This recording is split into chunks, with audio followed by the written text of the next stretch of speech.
शुभम करोति मंगलम। प्रभु श्री राम की कृपा आप सभी पर बनी रहे। मैं रूपाली श्रीवास्तव आप सभी का हार्दिक स्वागत करती हूँ, अभिनंदन करती हूँ हमारे YouTube channel astro solution point और रूपाली श्रीवास्तव में।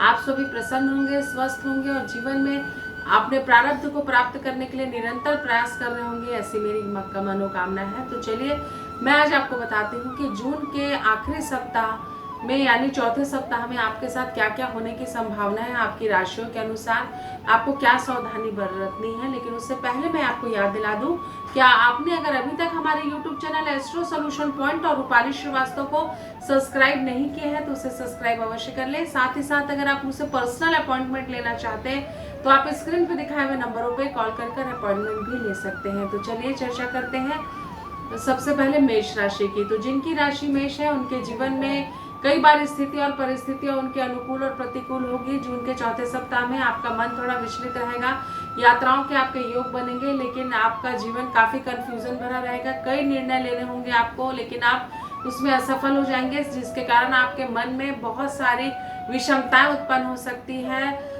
रिश्तेदारों के साथ विवाद हो सकता है, पड़ोसियों के साथ विवाद की स्थिति हो सकती है, आपका स्वास्थ्य खराब हो सकता है। अपने हेल्थ पे फोकस करें, नहीं तो आपको नुकसान हो सकता है। तो चलिए चर्चा करते हैं वृषभ राशि के जातकों के साथ जून के चौथे सप्ताह क्या क्या होने की संभावना है।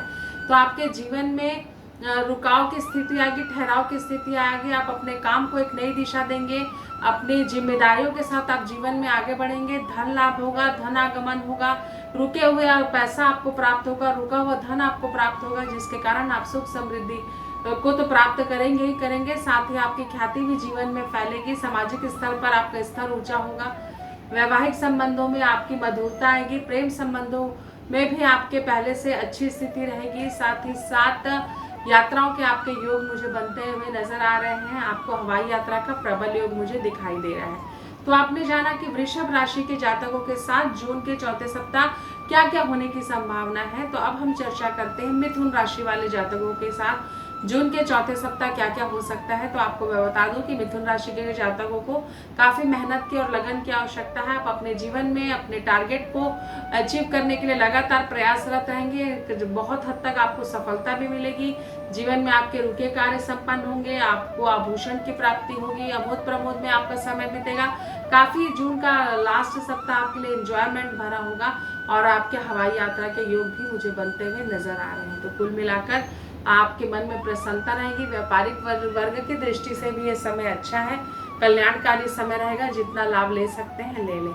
चलिए चर्चा करते हैं कि कर्क राशि वाले जातकों की क्या स्थिति है जून के चौथे सप्ताह। आपके जीवन में आपको बदलाव की स्थिति महसूस होगी। बहुत ज्यादा कैलकुलेशन कर अपने जीवन में रिश्तों को मत उलझाएं, नहीं तो आप पछताएंगे, अकेले रह जाएंगे। रिश्तों में आपको धोखा हो सकता है। सोच समझकर जीवन में आप अपना निर्णय लें, अन्यथा आपको काफी मानसिक कष्ट झेलना पड़ सकता है। स्वास्थ्य की दृष्टि से भी ये समय आपका पक्ष का नहीं है। तो चलिए चर्चा करते हैं सिंह राशि के जातकों के साथ क्या क्या होने की संभावना है जून के चौथे सप्ताह। आपके जीवन में ठहराव आएगा, रुका हुआ कार्य संपन्न होगा। कई आपकी ऐसी व्यवस्थाएं उभर कर आएंगी जिसमें आपके कार्यों में आपको सफलता प्राप्त होगी। जीवन में आप आगे बढ़ेंगे।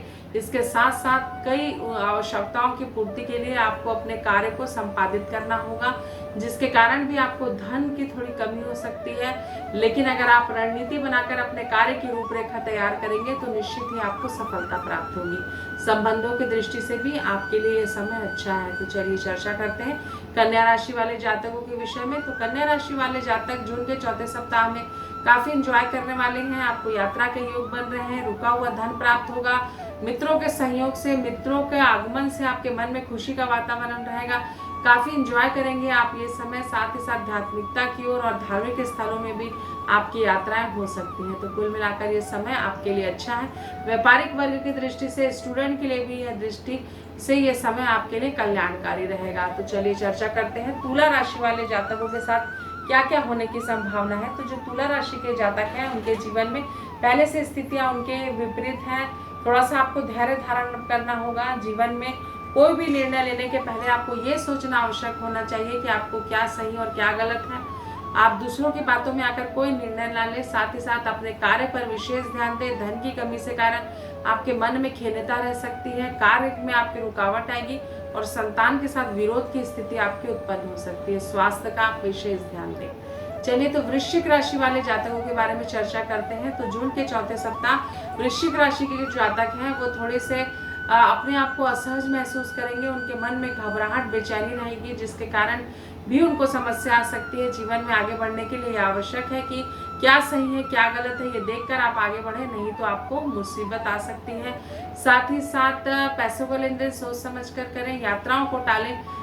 दुर्घटना हो सकती है आपके खासकर वाहन दुर्घटना, तो अपने स्वास्थ्य के प्रति थोड़ा सा सावधानी बरतें। तो चलिए चर्चा करते हैं धनु वाली राशि के जातकों के साथ जून के चौथे सप्ताह क्या क्या होने की संभावना है। तो जो धनु राशि के जातक हैं उनके जीवन में थोड़े से बदलाव की स्थिति है। आप अपने जीवन में कई सारे चेंजेस करेंगे। प्रेम संबंधों को लेकर आपको थोड़ा सा मन रुष्ट हो सकता है, आप असफल हो सकते हैं, जिसके कारण आपका मन काफी उदास रहेगा।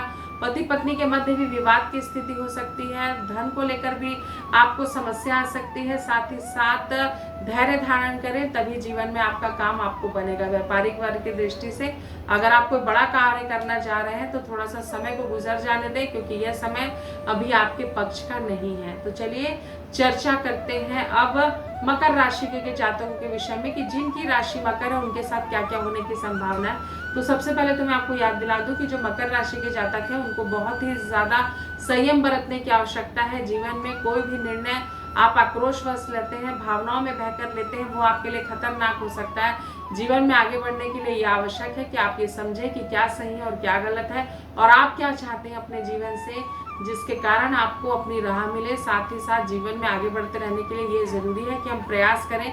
अगर आपका प्रयास ही गलत दिशा में होगा तो आपको सफलता कैसे मिलेगी। जीवन में सामंजस्य है, आर्थिक मानसिक कष्ट आपको लगातार परेशान कर रहे हैं, जिसके कारण आपकी सामाजिक स्थिति में भी काफी अप डाउन हो रहे हैं। तो इस स्थिति को बेहतर करने के लिए अपने कर्मों पर ध्यान दें। अगर आप अच्छा करेंगे तभी आपके साथ अच्छा होगा। तो चलिए कुंभ राशि के जातकों के विषय में जानते हैं। तो जिनकी राशि कुंभ है उनके जीवन में भी स्थिति पहले से बेटर है, लेकिन कहीं ना कहीं आपका मन उदास है। प्रेम संबंधों को लेकर आप काफी मानसिक रूप से परेशान है। साथ ही साथ संतान पक्ष को भी लेकर आपके काफी चिंताओं का योग बनता मुझे दिखाई दे रहा है। धन को एक लिमिटेड समय तक ही संचय कर रखें। साथ ही साथ गलत जगह पे आप इन्वेस्ट मत करें, इससे आपको हानि हो सकती है, पैसा आपका रुक सकता है। स्वास्थ्य के प्रति विशेष ध्यान दें, अन्यथा आपको नुकसान हो सकता है। तो चलिए चर्चा करते हैं अब मीन राशि के विषय में कि जिनकी राशि मीन है उनके साथ क्या क्या होने की संभावना है। तो आपके जीवन में रुकावट की स्थिति बनी हुई है। लाभ और हानि की स्थिति को देखते हुए आपके कई कार्य रुकेंगे, जिससे आपका मन उदास हो सकता है। कार्य में प्रगति के लिए आवश्यक है कि आप सही दिशा में कार्य करें, जिससे आपके कार्य बनने लगे। स्टूडेंट्स को भी मेरी सलाह है कि पढ़ाई पर विशेष ध्यान दें, अन्यथा आपको अपने रास्ते से भटकने की स्थिति आ सकती है। साथ ही साथ व्यापारिक वर्ग भी या जो व्यापार करते हैं उनके लिए भी यह समय लेन देन के पक्ष का नहीं है। तो थोड़ा सा रुक जाए, ठहर जाए, उसके बाद ही अपने जीवन में नए कार्य की शुरुआत करें। तो आपने जाना कि जून के चौथे सप्ताह आप लोगों के साथ क्या क्या होने की संभावना है और आपको किन चीज़ों की सावधानी बरतनी है। अगर आपको हमारा वीडियो अच्छा लगता है तो इसे लाइक और शेयर करना ना भूलें। साथ ही साथ अगर आप मुझसे पर्सनल अपॉइंटमेंट लेना चाहते हैं तो आप स्क्रीन पे दिखाए हुए नंबरों पे कॉल कर मुझसे अपॉइंटमेंट ले सकते हैं। कई बार ऐसा होता है कि हम जीवन में भटकाव की स्थिति में रहते हैं, हमें समझ में नहीं आता कि हमारे लिए क्या सही है क्या गलत है, जिससे हम जीवन में कई गलत निर्णय ले लेते हैं। ऐसी परिस्थिति और स्थिति से उबरने के लिए सबसे अच्छा उपाय ये होता है कि हम उस समय को गुजर जाने दें और ईश्वर को अपने आप को समर्पित कर दें। वो हमारे रास्ते जरूर प्रशस्त करेंगे। आप सभी स्वस्थ रहें, प्रसन्न रहें। इन्हीं शुभकामनाओं के साथ नमस्कार।